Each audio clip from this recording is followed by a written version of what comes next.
My name is Erin. I've traveled many different roads in my life. I've been a law enforcement officer and first responder in the United States Coast Guard. I've worked in a couple of psychiatric hospitals, but now I'm a professional historian and podcaster. I've also had an interest in true crime for most of my life. In this podcast, I study some of the most notorious crimes through the lens of a historian and analyze what may have inspired criminals, investigators, and even society during the commission of those crimes and investigations. Join me as we look into the history behind the crime.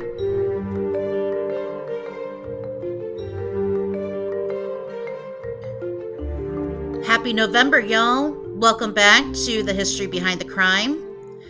Since the last time we met, there have been a whole slew of new listeners from everywhere, from Kentucky and Arizona to all the way in Sweden. I just want to say welcome and hey, and please reach out if you have any questions or suggestions or corrections. I'm very open to corrections. I want to start with the news coming out of Indiana. On October 31st, the Delphi police arrested a suspect in the murders of 13-year-olds Abby Williams and Libby German. On February 13th, 2017, Abby and Libby went on a hike in their town of Delphi, Indiana, when they went missing. The next day, their bodies were found in a creek bed. They had both been murdered. Investigators discovered one of the girls had actually taken pixelated photos of the suspicious man and audio recordings on her phone, which may have actually helped to the investigation. While tips came in nearly every day, police did not have a good suspect. Since the girls' murders, both podcasts and true crime shows and documentaries have tested theories and implored the public to come forward with any information. Finally, police announced on October 31st they arrested Richard Allen, a local Delphi man, with Abby and Libby's murders. The probable cause affidavit remains sealed for now, so we don't know what led investigators to Allen, but a court date has been scheduled later this month to discuss unsealing those documents. I don't think I can tell you how excited and relieved I was when I heard the news of the arrest. Many people I know who have been following the case, we were texting each other and posting on social media all day and are waiting for updates on this case. This is something I will be waiting for too. But I am so relieved the girls' families might finally get some answers after all these years. Another update coming out of Kansas City. A few episodes ago, I reported on a woman who escaped an abductor's house in early October of this year, where she had been held for nearly a month and sexually assaulted. She claimed there had also been other women held in the house. Police made an arrest in that case, but the Black community in Kansas City were in an uproar because they had been calling the police's attention to missing Black women in the area, some of who were sex workers. It seems the police, for the most part, didn't believe the allegations and even went public saying there were no reports of missing women in the area. Despite many families and friends coming forward claiming they had tried to file reports, but they were rebuffed by the police. After the escape of the kidnapped victim, police are investigating any other missing women in the area and have increased patrols in the concerned neighborhoods. However, according to community leaders and some news reports, skepticism remains high in the Kansas City Police Department simply because they haven't found any bodies, which is obviously horse shit. Many murder victims' bodies are never discovered or are discovered years after the crime. Here in Washington, there are still several victims of Gary Ridgway, the Green River Killer, who have not been discovered yet. For police to say there is no killer simply because there are no bodies leads me to believe either the police don't care or they're inept. Yeah, I know. It's a harsh view.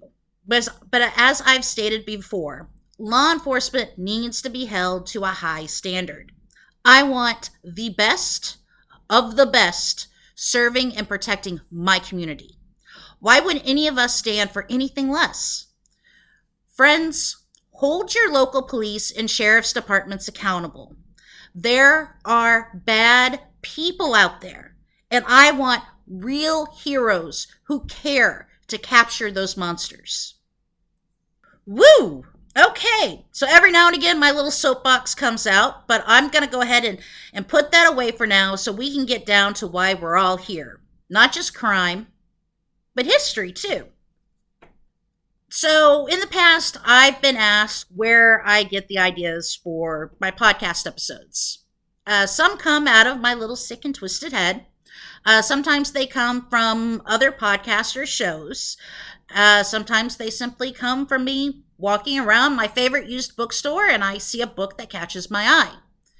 And that's what happened a few months ago when I was browsing the true crime section and saw a book entitled Psychic Detectives Using the Power of the Mind to Solve True Crimes by Jenny Randles and Peter Hugh. At first, I gave this kind of like little dismissive snort, but then I started to think about it. When did detectives start using psychics, and do they actually help? I'm sure there are a lot of people in both the believers and non-believers camps, and honestly, I would be lying if I said I had never visited a psychic palm reader or, had my tarot cards read. Am I a believer in psychics? I don't know. I'm certainly open to the possibility that there are people out there who are a bit more sensitive than others, but I doubt any of them go on television to flaunt their talents. I'm sensing a name starting with a D. Does that mean anything to anyone? I'm sure there are people who do have precognitive abilities, but I'm also sure that they would rather remain anonymous or else face the scorn of people who would cast them as witches or Satan worshippers or some other nonsense. After doing some research, I discovered that there are several different kinds of psychics, including those that are able to read other people's minds, which are telepathics, those who can see people or events that are distant in time and space, those are called clairvoyants. And there's those who are sensitive to ghosts or spirits who tell them things. Those are obviously mediums. And I'm sure if you study parapsychology, you will come up with a whole slew of different kinds of psychics and the like. However, we are here for history and crime.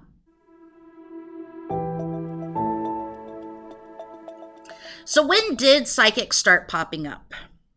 Almost from the beginning of mankind.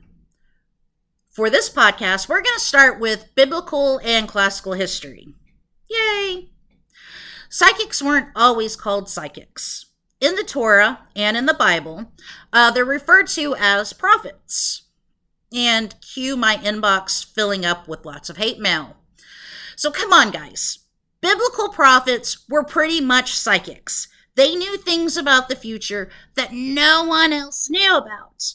They were clairvoyants. They had a direct line to the big man who told them, hey, go out and warn these people that either trouble is coming or the Messiah is coming. Either one. Take Noah, for example. He was warning people about an apocalyptic flood and was building a huge boat before it even started to rain. This was like a holy psychic prediction. Moses talking to the Pharaoh, hey, if you don't let my people go, a lot of bad stuff is going to happen. These were the ultimate psychics because they were right. What's even more interesting is that the Bible warned its readers about false prophets as well.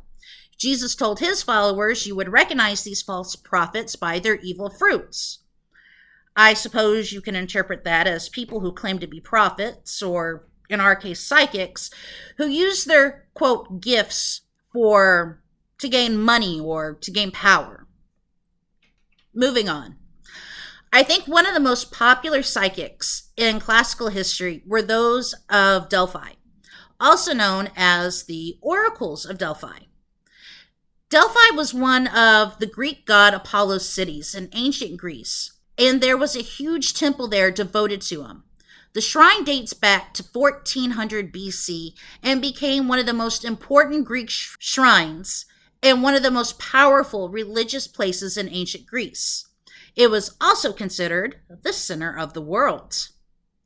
It was the home to Pythia, which was the name for the high priestess of Apollo and was also the oracle of Delphi. The priestesses of Delphi were chosen from the local female population and spent their lives in service to Apollo. They all possessed some psychic powers, according to legend, but it was the Pythia who held the ultimate seer capability. And please don't think Pythia was just like one person.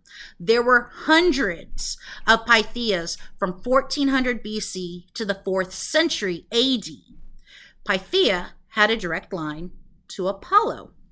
9 days out of the year, mostly in warmer months because Apollo didn't like the colder months that much, people could travel to Delphi and request an audience with the oracle. Not only did you have to pay for a consultation, but you had to be chosen by the gods as well. How was this accomplished? Cold water was sprinkled onto the back of a goat, and if the goat shivered, you were in. If the goat didn't shiver, well, hey, better luck next time. Also, the more money you had, the more likely you would get in. Girls got to make a living after all. People would ask lots of questions like the old standbys, who am I going to marry? Or will I get that job that I desperately want? Or ask questions about how to cure an illness and such. Greek leaders asked questions about whether or not they should go to war or how to resolve disputes between Greek states. The oracle was so popular and powerful that the priestesses actually played an important role in establishing Greek democracy and law and order. No one knows what gave the oracle her ability to channel Apollo, but some believe there was a natural gas in the temple that got the oracle high. Very well could be. Other lesser-known oracles in Greece would use bird sign or read animal entrails in order to see the future. Tea leaves would have been less messy. The Oracle of Delphi operated throughout the height of both the Greek and Roman empires until the rise of Christianity. The last recorded prophecy occurred in 393 AD, right before the Roman Emperor Theodosius I ordered that the temple be shut down because it was too pagan. Oddly enough, he was the last emperor to rule over the entire Roman Empire before the empire officially split into the Western and Eastern empires in 395. Maybe a coincidence? Maybe not. Probably the most famous psychic in modern European history, if not all of history, would have been Michael de Nostradam, better known under his gangster name, Nostradamus. This cool cat lived in France in the 16th century and was a popular astrologer, seer, and astronomer. You would think, after some of the previous episodes, Nostradamus would have been hunted down and burned as a witch because anyone who could see the future is bad news. But no. Astrologers were actually very popular among both royalty and nobility who sought them out for counsel. England's Queen Elizabeth I routinely visited her court astrologer for advice, and several hundred years later, Nancy Reagan would seek advice from astrologers when it was time to make up Ronnie's presidential schedule. As for Nostradamus, he had a patron in Queen Catherine de' Medici, who was a French queen, mother to 3 French kings, and niece to the Pope. Girl's got some power, right? She had some pretty big pull in France, so Nostradamus was cool to write his 942 poetic quatrains predicting the future. Some interpretations to the quatrains, because they're not so clear, predicted the rise of both Napoleon and Hitler, the French Revolution, the moon landing, and even the death of Princess Diana and the 9/11 attacks. People today still put a lot of stock into Nostradamus' predictions, and there's about 1 billion History Channel shows about them. Finally, I want to take you into the 19th century when modern spiritualism really started to become popular. Yeah, that was all that seance stuff. In the early 1800s, many people would have disapproved of trying to communicate with ghosts because it would have been seen as witchcraft. But another queen changed that mindset. In 1861, Queen Victoria's husband, Prince Albert, died, leaving her absolutely bereft. I mean, to the point where she had an unhealthy obsession with her husband after his death. After Albert died, a teenage medium, Robert James Lee, channeled Albert and passed on a message to the Queen from her dead husband. Robert even used the pet name only Albert and Victoria used for each other in private. After that, Robert was invited to Windsor Castle several times to conduct seances to channel Albert. And after Victoria's death, her daughter Louise used mediums to try to contact Victoria.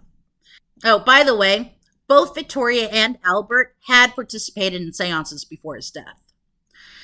So a lot of people started to think, well, if it's okay for the Queen to host seances, I guess it's okay for me too.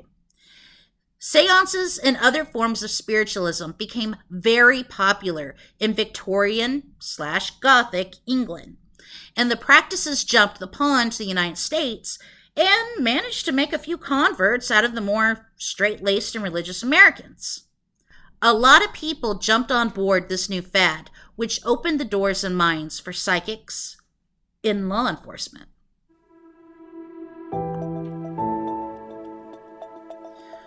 The use of psychics to solve crimes isn't really a 20th century idea.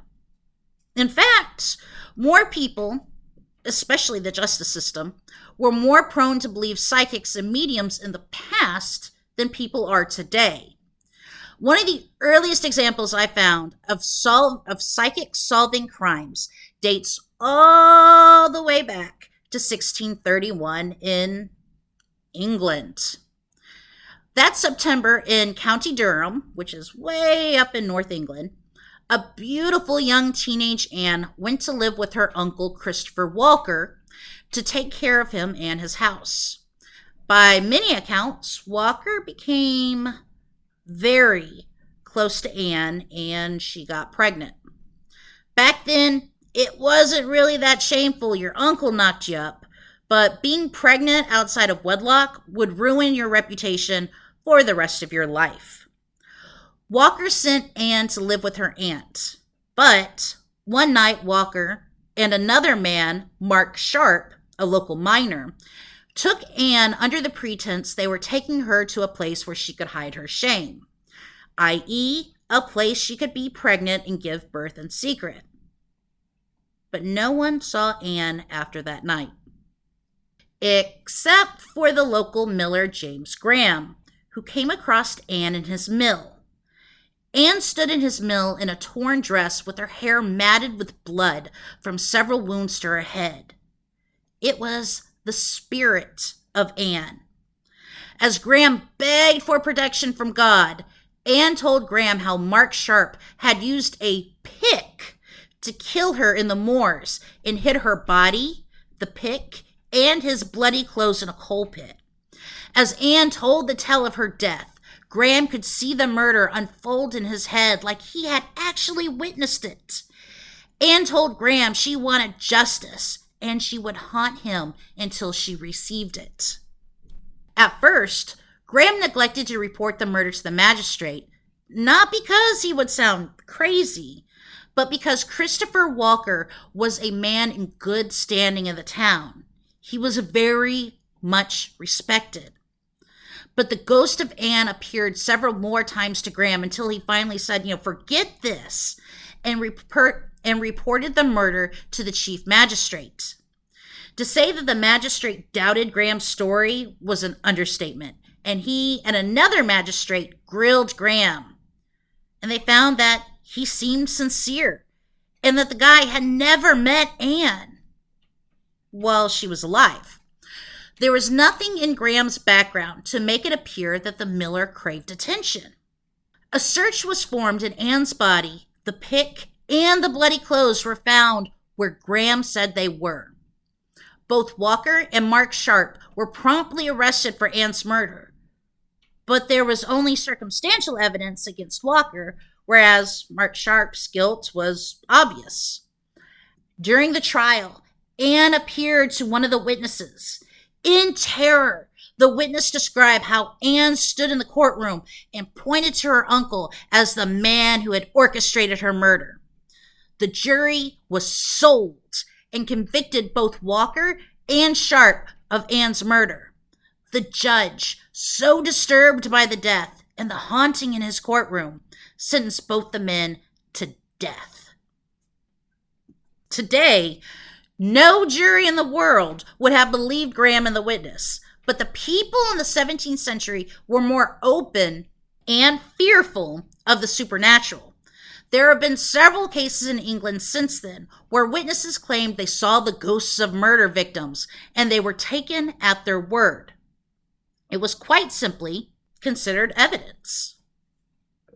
Another case involves our old friend Robert James Lee and the first recognized modern-day serial killer, Jack the Ripper.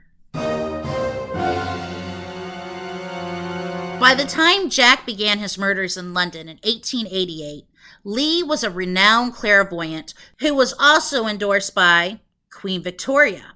I mean, this sounds like the guy you want to get to know at a party, right? The story goes that shortly after Jack's third murder, I think that would have been Elizabeth Stride, Lee had a vision of a narrow court near a gin bar. In his vision, he could see a man attacking a very drunk woman. The man first cut the woman's throat and then repeatedly stabbed her. Lee clearly saw the attacker's face and felt compelled to go to Scotland Yard and tell them what he saw. And they were all like, yeah, okay. Until the murder of Catherine Eddowes. Her body was found in a narrow square not too far away from a gin house. Her throat had been slashed and she had been stabbed and disemboweled. Though it's not really verifiable that Lee actually helped with the case, he wrote in his diaries that he had. One day, Lee was so overcome by the evil resonating from one man, he stopped to follow him and grabbed a passing police officer to help. The man Lee followed was Dr. William Whitty Gull, physician to the royal family and Queen Victoria herself.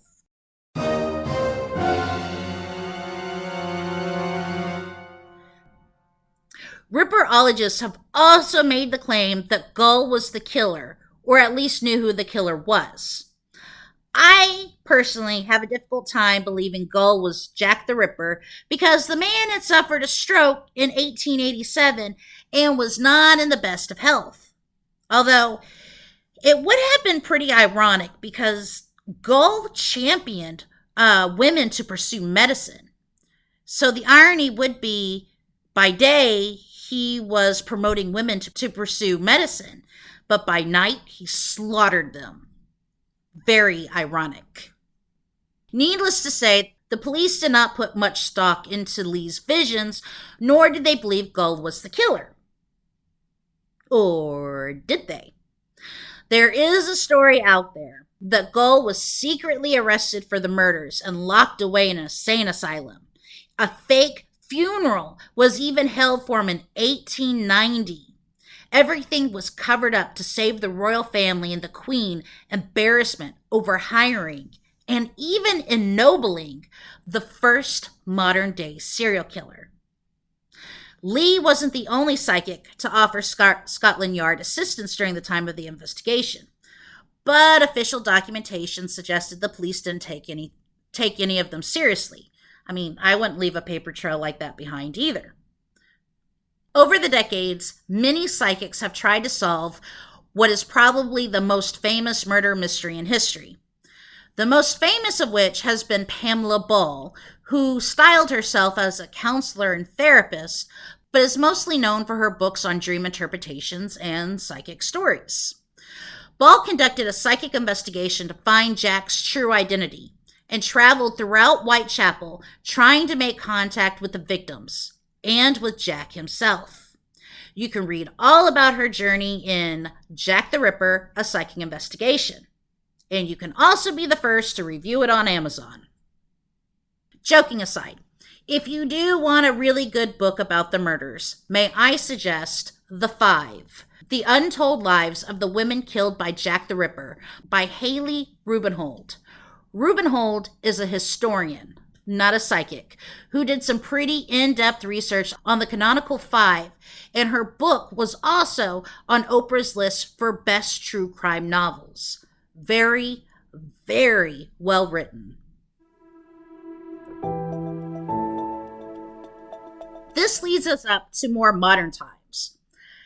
After doing a lot of reading, I can tell you that police investigating some of the most notorious murders or missing persons cases have been contacted by psychics. Simply Googling things like Ted Bundy and psychics or psychics in the Oklahoma City bombing wielded so many results. There's even a YouTube video of a psychic reading trying to find out who killed Elizabeth Short, the Black Dahlia. All these hits resulted in a whole week of rabbit holes, which is why I was late getting this podcast out. Next time, I just simply need to remind myself to flesh out some parameters before I start my search. What I discovered: in most cases, either psychics reach out directly to law enforcement or the families of victims reach out to psychics. Rarely do investigators contact psychics for assistance, but sometimes they do. The Department of Justice even puts out guides on how to use psychics in investigations and offers a list of appropriate psychics to use. Psychic Criminology, a guide for using psychics in investigations, offers law enforcement a, quote, comprehensive manual of operations for using psychics in criminal investigations in a disciplined, efficient, and professional manner, which I suppose gives some credence to the ability of psychics to help solve crimes. I wanted to find a case we all know about where psychics were used and accurately assisted law enforcement. I came up with a doozy. 2, not just 1, psychics helped detectives during the investigation of missing teen Robert Peist in 1978 into Plains, Illinois. Sound familiar? It will. One evening in December 1978, Robert went missing from the drugstore he worked at as his mother sat outside the store waiting to pick him up. Robert was a pretty good kid with lots of friends, and there was no reason for him to run away.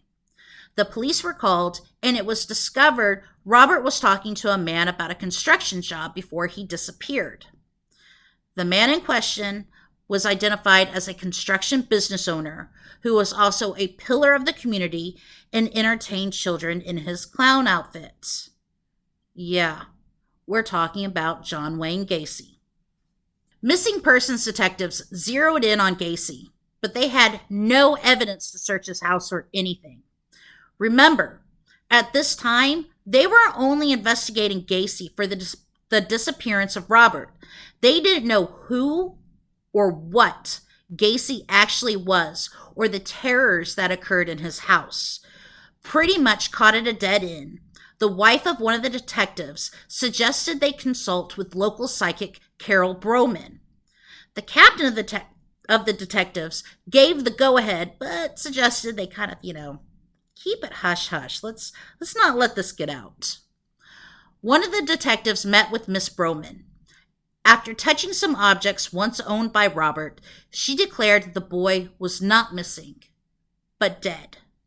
She described the manner in which he died, which made her physically ill, and said his body and the bodies of at least 6 other boys would be found together near construction equipment. She described the killer as a homosexual predator. Shortly after Miss Broman's prediction, police finally obtained a search warrant for Gacy's home after he was caught dealing marijuana. There's a lot more that goes into that story, but we just don't have time for it here. In the end, police discovered not 6, but 26 bodies buried in Gacy's crawl space and another 3 on his property. Robert was not one of them. Gacy later confessed he disposed of Robert off of a bridge into the Des Plaines River. Detectives again contacted a psychic, this time Dorothy Allison from New Jersey, who had assisted police with several investigations and accepted no fee or reward for her predictions. Over the phone, Miss Allison said Robert would be found in a place that smelled of petroleum, near a hotel, which she specifically named, and by the Evergreen Cemetery. It was so specific that investigators invited her to Illinois to give a better location. She did come out to Illinois, guided police to the river, and pointed out where they would find Robert. However, the river was so frozen over that they would not be able to recover him. Undeterred, Allison wrote down the date the detectives would find Robert, gave the note to a detective, and returned home. Law enforcement found Robert's remains just a quarter mile away from where Miss Allison said he would be, and on the exact date she wrote down in a note to the detective. The difference between this case and many others is that these 2 psychics were sought out by law enforcement, and each case was verified by the detective himself and not just by the psychic. Other cases I found were full of frustration or heartache. In the case of the Atlanta child murders, a whole bunch of psychics sent the police and FBI task force dozens of sketches of what the killer looked like. But none of the sketches were even remotely similar to each other. Even famed FBI profiler John Douglas, who worked the case, commented on the swarming psychics and said the quote, profiles the psychics volunteered often contradicted each other. Even Miss Allison showed up, but didn't have much luck in Atlanta as she did in Illinois. She gave the police a list with 42 names and said the killer would be on the list. Neither the name Wayne nor Williams was on the list. Wayne Williams was arrested for the murders and convicted of 2 of them. Miss Allison also neglected to give back the only photo one of the mothers had of their child. Before you start yelling at me and firing off emails, I know there is much debate over whether or not Wayne Williams was actually involved with the murders. Williams was convicted on fiber analysis that probably wouldn't hold up in court today, and the rest of the evidence was circumstantial. Okay, if Williams is not the killer, the real killer may very well be on Miss Allison's list. I did give this some thought. That being said, as open-minded as I am more likely to believe John Douglas, who profiled the killer and fingered Williams, than I am to believe a psychic. To be honest, to be fair, I will choose John Douglas every day of the week and twice on Sunday over the best psychic in the world.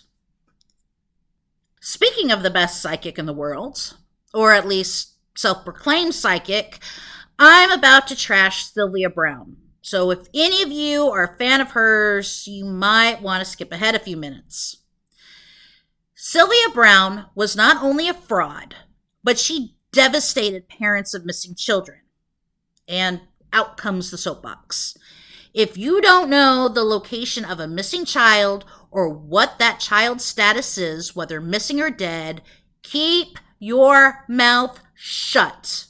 These parents were sick with fear and worry, and all Browne did was use their pain in order to spotlight herself and make a few bucks. In October 2002, 11-year-old Sean Hornbeck went missing in Missouri. Later that year, Sean's parents appeared on an episode of The Montel Williams Show with Brown. And please don't trash the parents because they appeared on a talk show with a psychic. Parents will do anything to bring attention to their child's case in hopes of getting information.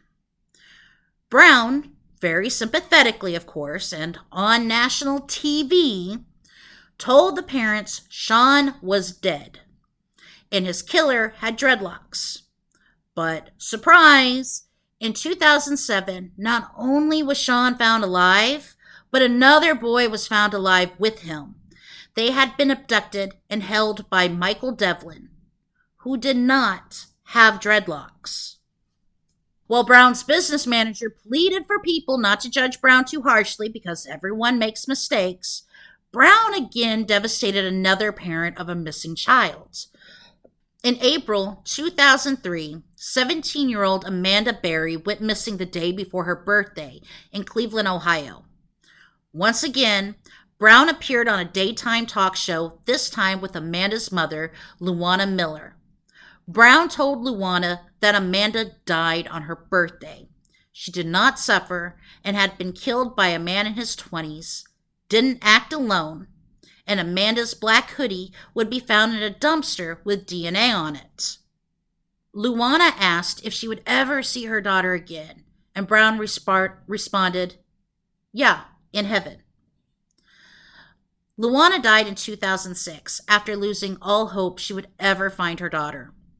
In 2013, Amanda and two other missing women, Michelle Knight and Gina De Jesus, were found alive in the home of Ariel Castro, a man in his 40s who acted alone in the abductions. Once again, Brown devastated a parent of a kidnapping victim just for a bit of fame and in an attempt to sell more books. Several times during her life, Brown hyped that both the police and the FBI had contacted her several times in order to consult on a missing persons or murder case. In 2014, after Brown's death, her FBI file became public after a Freedom of Information Act request. The only interest the FBI took in her was investigating her for fraud. Nothing more. Brown certainly isn't the only person who has claimed to have psychic visions of missing or murdered children. Hundreds of psychics predicted the whereabouts of 11-year-old J.C. Dugard after she went missing in 1991 in California.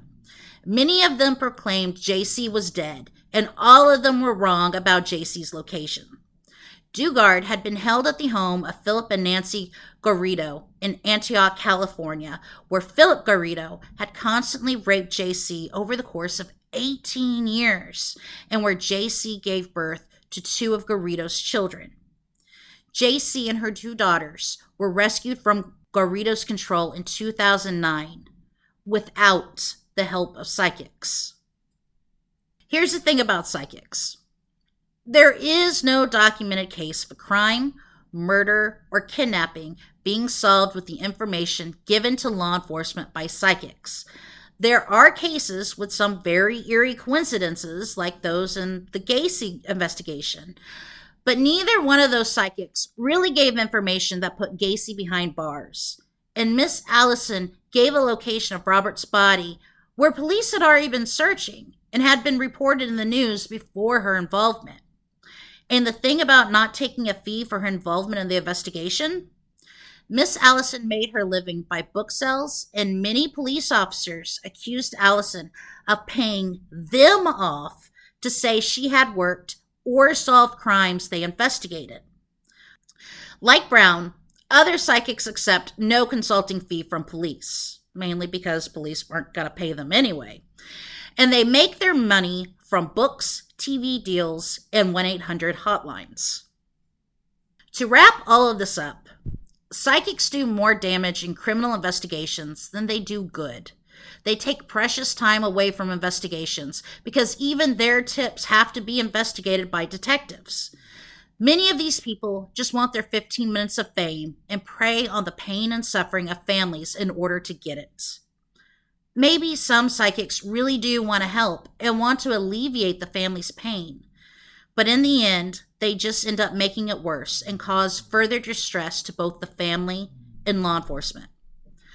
I would love to say that there are psychics out there, because how kick-ass would that be that we would be able to catch a kidnapper or killer quickly instead of victims turning into cold cases? It would be even better if these people were able to stop crimes before they even happened. But alas, those are storylines for TV shows and that steamy romance novel I'm currently reading right now, which is Dream Man by Linda Howard. As I said before, I'm more likely to be on the side of detectives and FBI profilers than I am psychics. These men and women in law enforcement have years and years of experience tracking down criminals and bringing families answers, and that experience is better than any psychic prediction.